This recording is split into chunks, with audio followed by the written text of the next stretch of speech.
US government shut down ಆಗಿದೆ. ಇದರಿಂದ ನಮ್ಮ ಇಂಡಿಯನ್ ಸ್ಟಾಕ್ ಮಾರ್ಕೆಟ್ ಕ್ರಾಶ್ ಆಗತ್ತಾ?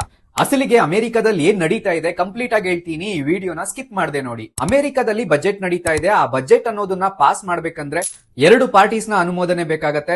ಮೊದಲನೇದು ರಿಪಬ್ಲಿಕ್ ಪಾರ್ಟಿ, ಇದು ಟ್ರಂಪ್ ಪಾರ್ಟಿ ಆಗಿರತ್ತೆ. ಅದೇ ರೀತಿ ಇನ್ನೊಂದು ಡೆಮೊಕ್ರೆಟಿಕ್ ಪಾರ್ಟಿ, ಇದು ಬಿಡನ್ಗೆ ಸೇರಿರುವಂತ ಒಂದು ಪಾರ್ಟಿ ಆಗಿರತ್ತೆ. ಈಗ ಅಮೆರಿಕದಲ್ಲಿ ಬಜೆಟ್ ಬಿಲ್ ಅನ್ನ ಪಾಸ್ ಮಾಡ್ಬೇಕಂದ್ರೆ ಈ ಎರಡು ಪಾರ್ಟೀಸ್ ಅಕ್ಸೆಪ್ಟ್ ಮಾಡ್ಬೇಕಾಗತ್ತೆ. ಬಟ್ ಈಗ ನಡೀತಾ ಇರುವಂತ ಒಂದು ಮಿಸ್ಅಂಡರ್ಸ್ಟ್ಯಾಂಡಿಂಗ್ ಅಲ್ಲಿ ಬಜೆಟ್ ಬಿಲ್ ಅನ್ನ ಪಾಸ್ ಮಾಡೋದಿಕ್ಕೆ ಟ್ರಂಪ್ ಗೌರ್ಮೆಂಟ್ ಫೇಲ್ ಆಗಿದೆ. ಇದೇ ಕಾರಣಕ್ಕೆ ಯುಎಸ್ ಗೌರ್ಮೆಂಟ್ ಶಟ್ ಡೌನ್ ಆಗಿರೋದು. ಏನು ಮೊದಲನೇ ಸಲ ಅಲ್ಲ, 19th ಟೈಮ್ ಆಗಿರುತ್ತೆ ಶಟ್ ಡೌನ್ ಆಗ್ತಾ ಇರುವಂತದ್ದು. ಟ್ರಂಪ್ ಅಧಿಕಾರದಲ್ಲೇ 3ನೇ ಸಲ ಆಗಿರುತ್ತೆ ಈ ಶಟ್ ಡೌನ್ ಅನ್ನೋದು. ಈ ಶಟ್ ಡೌನ್ ಅಲ್ಲಿ ಲಕ್ಷಾಂತರ ಫೆಡರಲ್ ಎಂಪ್ಲಾಯೀಸ್ ಗೆ ಸ್ಯಾಲರಿನ ಕೊಡೋದಕ್ಕಾಗೋದಿಲ್ಲ. ಅದೇ ರೀತಿ ಏನೆಲ್ಲ ಗವರ್ಮೆಂಟ್ ವರ್ಕ್ಸ್ ಇರುತ್ತೆ ಅದೆಲ್ಲ ಸಹ ಪಾಸ್ ಆಗುತ್ತೆ.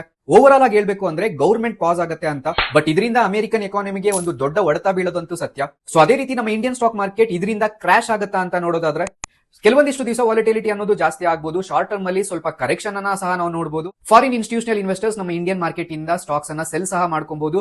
ಅವರಿಗೆ ಸೇಫ್ ಅನ್ಸುವ ಬಾಂಡ್ಸ್ ಆಗಿರ್ಲಿ, ಗೋಲ್ಡ್ ಆಗಿರ್ಲಿ, ಇದರಲ್ಲಿ ಅವರು ಇನ್ವೆಸ್ಟ್ಮೆಂಟ್ ಮಾಡಬಹುದು. ಇದರಿಂದ ಶಾರ್ಟ್ ಟರ್ಮ್ ಅಲ್ಲಿ ಕರೆಕ್ಷನ್ ಆಗೋ ಚಾನ್ಸಸ್ ಜಾಸ್ತಿ ಇರುತ್ತೆ.